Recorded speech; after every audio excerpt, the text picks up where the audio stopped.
नमस्ते बच्चों, मेरा नाम है सचिन कुमार। आप देख रहे हैं biology class Ratanpal Bhati college की ओर से। बेटा, लास्ट क्लास में हमने डिस्कस किया था कि किस तरीके से बेबी का जो एम्ब्रियो है, जो भ्रूण है, उसका विकास हो रहा है या उसका परिवर्तन हो रहा है। यही तो चैप्टर का नाम ही है कि मानव का भ्रूणीय परिवर्तन इस चैप्टर का नाम है। ठीक है, तो भ्रूणीय परिवर्तन तो हम पढ़ ही रहे थे। इससे पहले हमने क्लास में बनाया था आपका गर्भाशय का एक पूरा डायग्राम, जिसमें हमने अंडाशय भी बनाया था कि किस प्रकार से प्राथमिक अंडिका बनती है, फिर द्वितीयक अंड बनता है और ग्राफियल कुटिका फट जाती है और जिससे वो द्वितीय अंड निकलकर या सेकेंडरी oocyte निकलकर फैलोपियन ट्यूब में कुंडली के द्वारा पकड़ लिया जाता है और वो ऊपर जाके आपके एम्पुलर रीजन में वहां पर क्या होता है, उसका तुम्बिका क्षेत्र में जाकर उसका निषेचन होता है और निषेचन होने के बाद में युग्मनज बनता है और उसमें फिर लगातार क्लीवेज विभाजन होता है या विदलन होता रहता है। और जब विदलन होता है तो उसमें क्या होता है, पहले 2 कोशिकाएं बनती हैं, फिर 4 कोशिकाएं। इन कोशिकाओं क्या कहते हैं बेटा? ब्लास्टोमियर्स। आपको याद आ रहा होगा, इन कोशिकाओं को ब्लास्टोमियर्स भी कहते हैं। तो जब 2 कोशिका से 4 बनती हैं, 4 से 8 और 8 से 16 बनती हैं और जब 16 कोशिका बन जाती हैं तो इसको हमने कहा था मोरूला। तो आपने हेडिंग था आपका इसी में कि मोरूला का निर्माण, ठीक है, या तूतक का निर्माण आपने इसमें हिंदी में लिखा था। हमने सबसे पहले आपको 7 अवस्थाएं लिखवाई थी।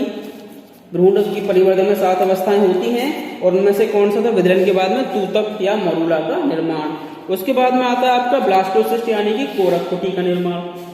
तो हमने बताया कि जहां मोरूला बना था आपका, जो सहतूत के फल की तरह लग रहा था आपको, वो एंट्री करता है आपके गर्भाशय की गुहा में। गुहा मतलब खाली जगह जहां गर्भाशय है, वो गर्भाशय के अंदर एंट्री करता है या प्रवेश करता है और वहां पर वो गर्भाशय की दीवार से आरोपित हो जाता है। क्यों? क्योंकि उसको ऊपर से जोना पेलुसिडा की जो दीवार होती है, जो स्तर होता है, वो हट जाता है, जिसकी वजह से वो जो मोरूला होता है वो इम्प्लांट या आरोपित हो जाता है।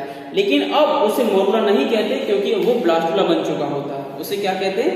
ब्लास्टुला कहते हैं। हमने कहा था कि ब्लास्टुला कुछ ऐसे होता है, उसके बाहरी तरफ एक स्तर होता है जिसे बोलते हैं ट्रोफोब्लास्ट या पोस्पोरा कोशिकाएं। पोस्पोरा आपको इंग्लिश में वर्ड याद रखना है बेटा जरूर, ट्रोफोब्लास्ट। ऐसा मैं क्यों कह रहा हूँ?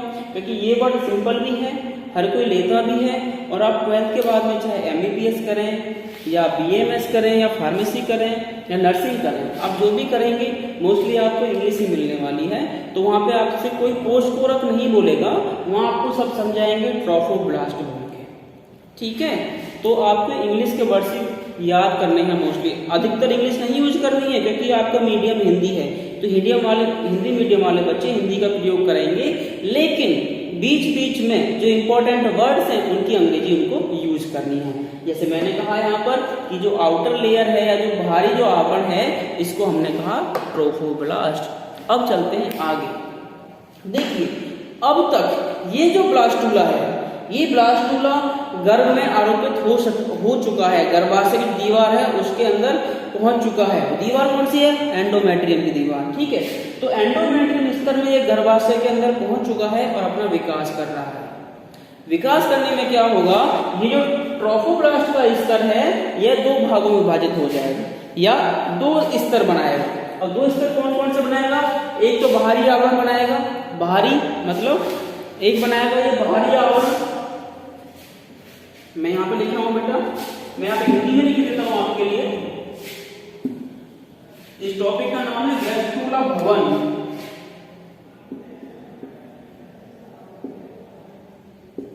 या कह सकते हैं गैस्ट्रुला निर्माण, एक ही बात होती है। गैस्ट्रुला भवन या गैस्ट्रुला निर्माण एक ही चीज है। तो इसमें हम पढ़ रहे हैं, हमने क्या पढ़ा कि ये लेयर है हमारी की, ये क्या है आपकी? ट्रोफोब्लास्ट की लेयर है। और इनमें क्या हुआ? इनमें जब परिवर्तन हुआ तो 2 आवरण बनते हैं और वो 2 आवरण कौन से होते हैं? Number first, number second. पहला होता है बाह्य आवरण और जिसका नाम है कोरियन।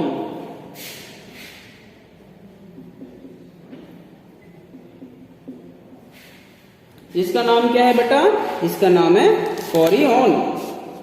ठीक है जी। अच्छा, इसके बाद में अब दूसरा जो आवरण बनता है उसका क्या नाम है?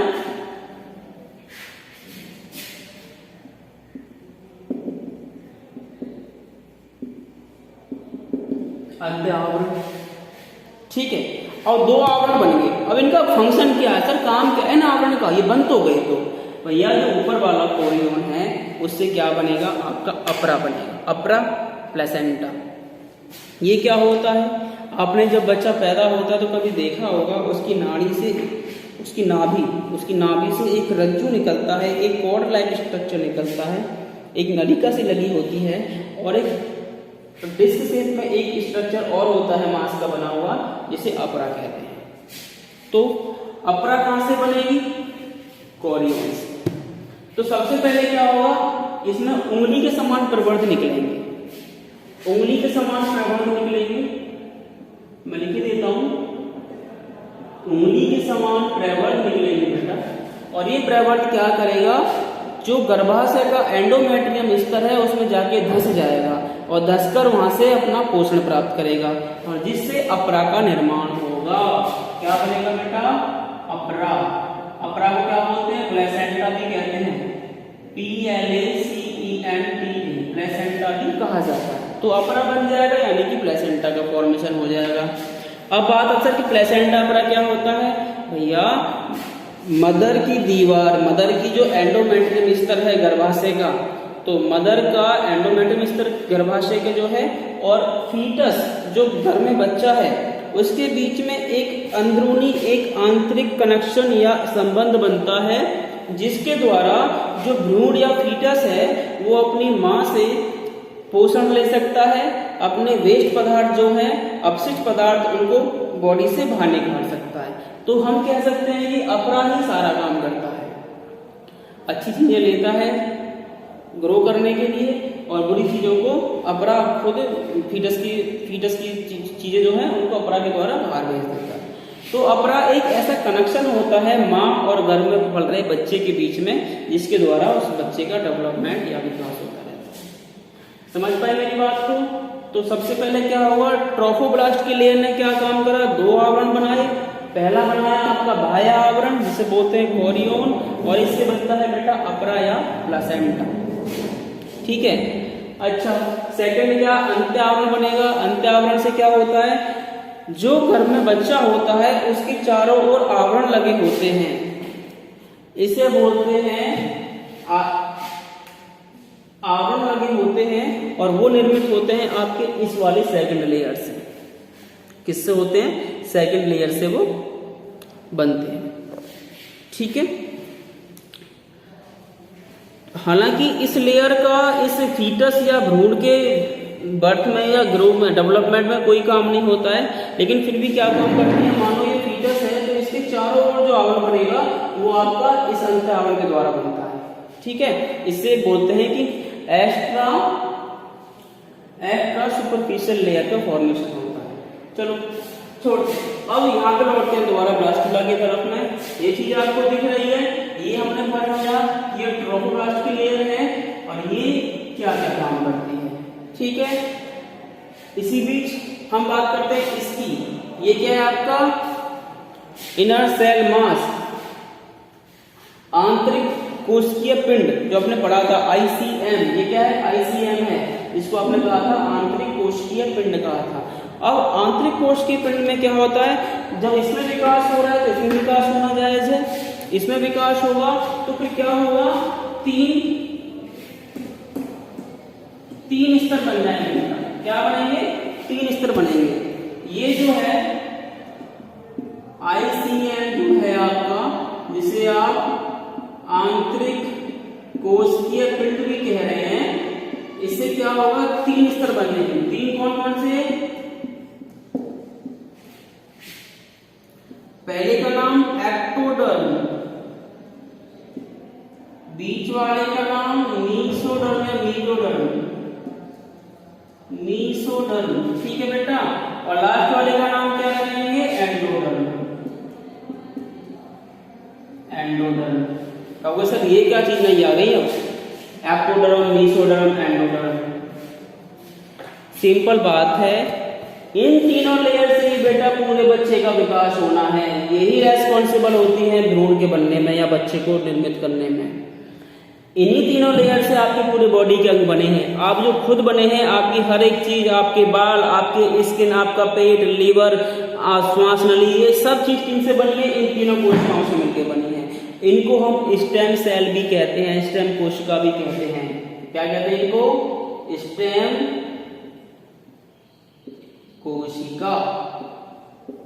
क्लियर?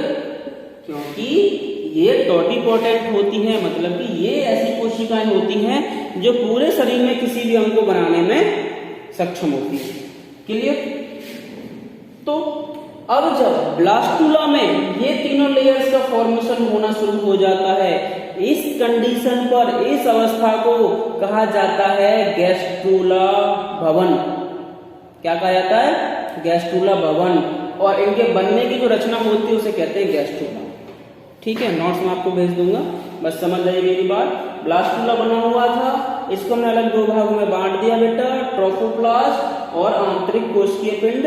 ट्रोब्लास्ट से 2 लेयर ये बन गई जिससे प्लेसेंटा बना है, और आंतरिक कोशिकीय पिंड से 3 लेयर्स का निर्माण हुआ जिसको कहा एक्टोडर्म, मेसोडर्म और एंडोडर्म। और यही तीनों लेयर्स या इस तरह से होते हैं जिनसे पूरे शरीर का निर्माण होता है। समझ पाइए मेरी बात को? अब कल जो शुरू करेंगे हम करेंगे कि इनसे किस लेयर से या किस स्तर से कौन से अंग का निर्माण हो रहा है, हमको ये जानना है। तो हम कल इनका भविष्य देखेंगे कि कल भविष्य में एक्टोडर्म से कौन सा अंग बनने वाला है, मेसोडर्म से कौन सा अंग बनेंगे, और आपके एंडोडर्म से कौन से अंगों का निर्माण होगा। ये सारी चीजें हम कल पढ़ेंगे। लेकिन जाने से पहले आपको एक छोटा सा काम और है बेटा, आपको लिखना है अपरा क्या होता है। ठीक है, मैं आपको पिक भेज दूंगा नोट्स की। अपरा के कार्य भी लिखने हैं आपको। क्या? अपरा के कार्य। आखिर अपरा के काम क्या होते हैं? सबसे पहला काम तो देखो, आप खुद सोच लो, जब कोई जीव अंदर है तो वो भैया उसे जीने के लिए सारी चीज चाहिए, पोषण चाहिए, नहीं चाहिए? पोषण चाहिए। तो अपरा माता के खून से ही बच्चे को पोषण देती है, यानी कि जो न्यूट्रिशनल सब्सटेंसेस हैं, जो पोषकीय पदार्थ होते हैं, वो सारे के सारे मदर वाले ही बेटे के अंदर या सॉरी बच्चे के अंदर जाते हैं। उसके बाद में उत्सर्जन होता है। जो कोई जीव अंदर खा पी रहा है तो सिंपल सी बात है, वहां पे कुछ अपशिष्ट पदार्थ बन रहे होंगे, कुछ वेस्ट ही बन रहा होगा, और वेस्ट पदार्थ शरीर में रखना तो जहर होता है, दिक्कत आ सकती है। तो उस वेस्ट को हम बॉडी से बाहर निकाल, जैसे कि आप यूरिन पास करते हैं, सुबह सुबह मल निकालते हो, इसी तरीके से जो फीटस जो है अपने अपशिष्ट पदार्थों को अपरा के द्वारा ही माता के खून में भेज देता है, जिससे कि वो माता खुद पास आउट करती रहती है। नंबर तीसरा श्वसन हो गया। अब सांस तो लेता है फीटस या भ्रूण जो पेट के अंदर लेता रहता है, लेकिन लेता किस तरीके से? नाक से नहीं, वहां एयर नहीं होती है पूरे वातावरण में, क्योंकि बाहर के आवरण लगे हुए हैं उसके दोनों, और इसके अंदर फ्लूइड भरा रहता है, जैसे कि उल्ब गुहिका कहते हैं, उल्ब गुहिका में उल्ब भरा रहता है। वो सब बात की बातें हैं, आप यहाँ पे ध्यान दीजिए।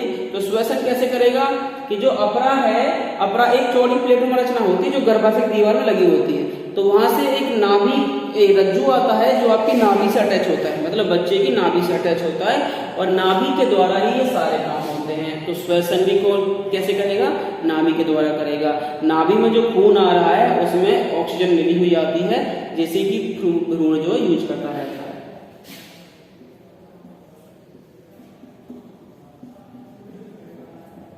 प्रतिरक्षा भी अपरा के द्वारा ही होगी। रोगों से लड़ने की क्षमता कहां से आएगी? अपरा के द्वारा ही आएगी, खून से।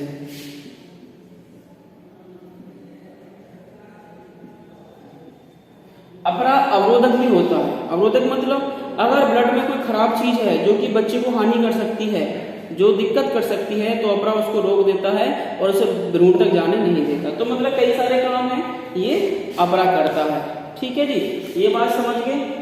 अब हम कल जो पढ़ेंगे बेटा, वो पढ़ेंगे आपकी ICM यानी कि आंतरिक कोशिकीय पिंड का जो ये तीनों लेयर हैं, 3 स्तर बने थे, इनका क्या भविष्य होता है या किस लेयर से किसका निर्माण होता है। ठीक है, बाकी कल पढ़ेंगे। कोई दिक्कत हो तो कॉलेज आके आप पूछ सकते हैं।